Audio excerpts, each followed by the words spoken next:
আসসালামু আলাইকুম বন্ধুরা, আশা করি আপনারা সকলে ভালো আছেন। আজ আমি আপনাদেরকে দেখাবো কিভাবে আপনি আপনার প্লে স্টোর থেকে যতগুলো অ্যাপস ডাউনলোড দিয়েছিলেন এবং আপনি চাইলে সেই অ্যাপসগুলোর অটো আপডেট বন্ধ করতে পারেন।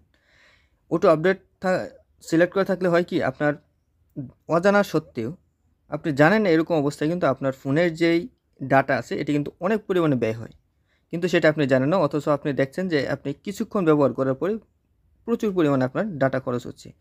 তো এই বিষয়গুলো আমি আপনাদেরকে স্টেপ বাই স্টেপ দেখানোর চেষ্টা করছি। চলুন শুরু করা যাক। প্রথমত আপনি আপনার প্লে স্টোরটি ওপেন করে নেবেন। এই যে প্রথমত এই যে আপনি দেখতে পাচ্ছেন যে প্লে স্টোরে ঢুকবেন।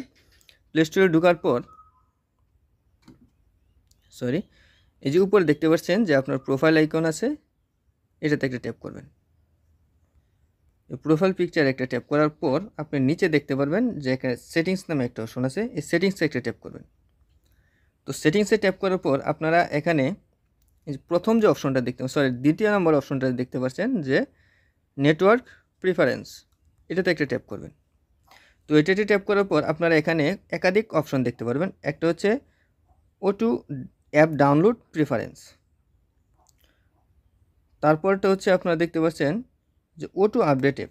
আপনারা যদি এখানে ট্যাপ করে দেন, আমি শর্টলি দেখানোর চেষ্টা করছি আপনাদেরকে, তাহলে কিন্তু ওখানে আমার এখানে মেনশন করা আছে যখন আমি ওয়াইফাই থাকবো তখন কিন্তু এটা অটো আপডেট হওয়া শুরু করবে।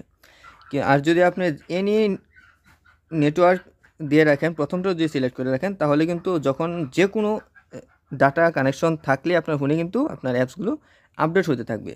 কিন্তু আমরা চাচ্ছি না যে এরকম কোনো কিছু আমাদের এখানে অ্যালাউ করা থাকুক। আমরা চাচ্ছি যে আমরা কোনো প্রকার অ্যাপস আপডেট দিব না আমাদের অনুমতি ছাড়া। এই জন্য আমরা কী করব, 3 নাম্বার যে অপশনটা দেখতে পাচ্ছেন এটা সিলেক্ট করে রাখবেন। এটা সিলেক্ট করলে কখনোই আপনার অনুমতি ছাড়া আপনার অ্যাপস আপডেট হবে না।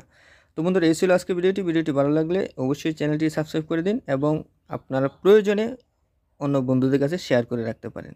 আর যদি ভালো লাগে তাহলে আপনি আমার এই ভিডিওটিতে একটা লাইক করে পাশেই থাকুন। ধন্যবাদ সকলকে।